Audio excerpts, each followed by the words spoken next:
Hi guys, welcome back to another Bourbon Santa video. Today we're doing a bottle kill report. So I picked 4 of the bottles that I've killed recently to feature in this video, and because they were ones that I felt strongly about, personally, strongly. So and you might want to stay till the end because the last one I got some stuff to say about that one. Okay, first up, we're going to go with Noah's Mill. Noah's Mill is a product of Willet Distillery. It's distilled, aged, and bottled by Willet. Other than their purple tops and their extra aged rye, I think this is the best product that Willet puts out. I like it better than Rowan's Creek. It's a freaking banger. I always have backups on hand. It is an absolutely solid drinker for around 50 bucks. And I think this one belongs in everyone's collection. And I love this bottle. It's a cinnamon bomb, and I've never been disappointed by one of these. So that's saying a lot in the whiskey world right now, not being disappointed by a release. I mean, what are you gonna do? Next up, now this one, to me, it's a little bit controversial because there's a lot of Whiskey Tube who have reviewed this bottle and sung its praises. This is Benchmark Full Proof, 125 proof. This is from Buffalo Trace. And because I tried this one, now I'm a glutton for punishment and I want to try the rest of the product line. I don't give a crap about the small batch. I want to try the BIB, and I'm going to try the single barrel, and I'm going to try the top floor. Out of morbid curiosity now. This is hot garbage. Garbage. And I knew it before I bought it, because I saw way too many whiskey influencers talking about how great this is and how this is a great value and how this is, you know, a really great new release. And automatically that makes me suspicious, if you know what I'm saying. And then also, when this first showed up at Total Wine, they showed up on the shelves. I saw them the day they put them out. I didn't buy any that day because I was feeling the sus. And they disappeared. Gone off the shelf. Gone. And now they've been restocked. And they're just sitting there. Just sitting there. Which told me that people tried it. In the real world, real people tried it and then went, this is gross. This is disgusting. Who in the fucking right mind at Buffalo Trace decided it was a good idea to put out this goddamn product? Seriously, I want to have a convo. I want to interview you and ask you some mother questions, okay? If you wanted, this pisses me off. This is young trash whiskey that they're putting out like this is a special new release. Oh, foolproof. Put out a foolproof version of regular Buffalo Trace. Do that. Give us a foolproof version of Buffalo Trace. That would sell. That would actually, I would buy that. I would totally use that to make cocktails.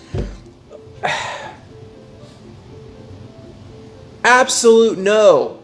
Do not buy this. It's trash. This should be $7. This should be all right, it's foolproof. $8. This should be $8 on a bottom shelf. Not sitting on a fucking top shelf at Total Wine like this is something special. Now that makes me angry. It just makes me fucking angry. Fuck. Buffalo Trace. You piss me off sometimes. Next up, for a total change of mood, Barrel King.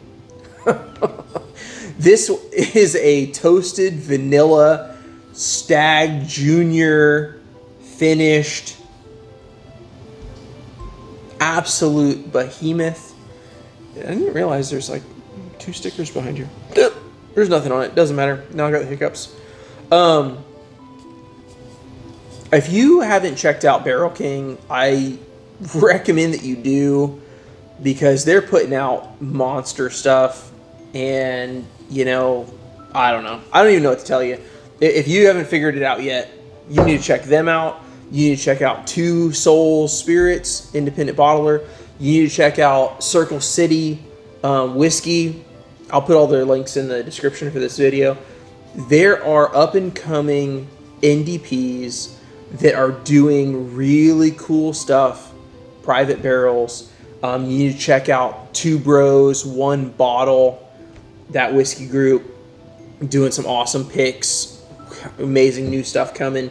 There's some stuff that you guys need to check out that is beyond what's sitting on the shelves at the store. Because I'm sorry, but a lot of the stuff sitting on the shelves at the store is disappointing.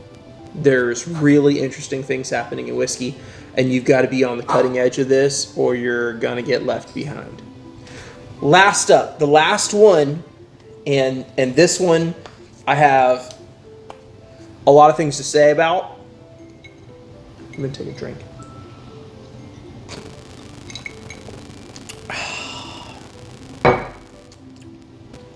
There's something about a cocktail where the mixer is also alcohol. It just speaks to me. Like, you know, some people make like Jack and Cokes, and that's fine. You can like Jack and Cokes if you want.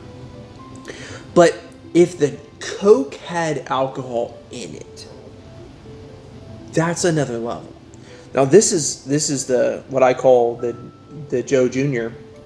This was J. Henry Cask Strength Whiskey and Amaretto, so a version of The Godfather with Luxardo cherries. God dang, that's good. Son of a bitch, that's good. All right, here we go. Now this is going to be, I can tell I'm about to start some arguments. This is Smoke Wagon bottled in bond rye whiskey. This is a barely legal rye, 51% rye, 49% corn. This is a new release this year from Smoke Wagon, from Aaron. And you're probably like, hey, this is a bottle kill report. Why is your bottle full of whiskey? Because that's not Smoke Wagon whiskey in there. I reviewed this bottle, tasted it a few times, gave it a chance, gave it my due diligence, and I hate it. I hate it. I hate it so much. I chopped it up for Patreon so that everyone else can taste it and figure out that this was a total miss. I love Aaron. I love everything he's doing. I love that he's trying new stuff. This is a total effing miss. MGP rye, I'm sorry, it has to be 95.5. If you're not buying the 95.5 MGP rye, that's their sweet spot. That's their bread and butter. That's their honey spot. It's like perfection. 95.5, Foregate, 95.5. I have more up there, I think. I know I do. 95.5 rye. Oh, yeah. Down here. Nashville Barrel, 95.5 rye, MGP. You know, I've got some more hiding up here somewhere.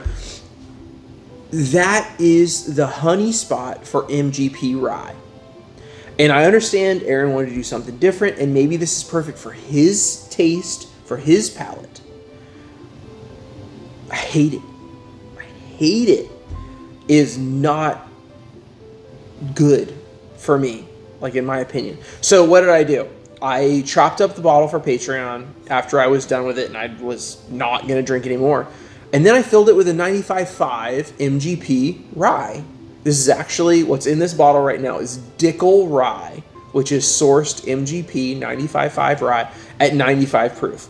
Now, obviously, this is 100 proof bottled in bond bottle, but this is just going to sit on my shelf and look pretty now. So I put the cheapest possible 95.5 rye in this bottle that I could, just so that I can keep it in the collection and have it sit there and look pretty, and people can try it and actually like it.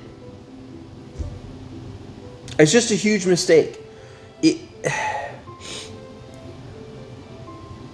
If Aaron had taken stocks or barrels of 95.5 rye and blended them together the way he does the uncut unfiltered and put it out uncut unfiltered, fuck this bottled and bond shit, fuck that shit, do an uncut unfiltered rye smoke wagon style where you're blending it barrels of 95.5, it would have been a home run. A home run. Knocked out of the fucking park. Like, no one would have questioned it.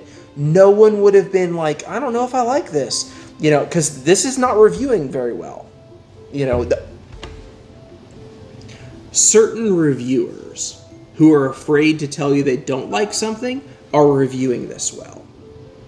People who are honest with you are tasting this and going, ooh, I don't know. Same thing with the malted rye.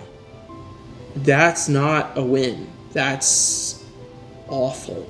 The malted rye smoke wagon, ADHD whiskey said it best when he's... What was it that he said? He said he doesn't want to taste that with someone else's tongue. Something like that. I don't know. That's not a direct quote. Something like that. It was something like that. He's like, I wouldn't touch this with someone else's tongue.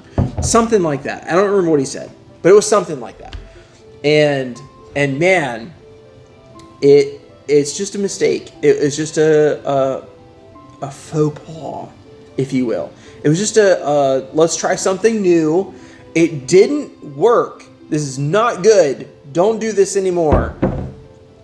Fix it. Fix it. Please, Aaron. I'm rooting for you. I want you to do good. Do an uncut, unfiltered rye. Blend it the way you blend your uncut, unfiltereds. 95.5. Do not do the freaking 51.49.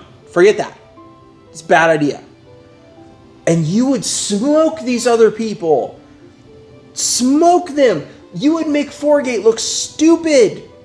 Come on. Come on. I'm rooting for you, man. Shit. Well, that's it. That's this episode of Bottle Kill Report. Sorry about the long rant. I hope you guys have a wonderful week. And TTFN.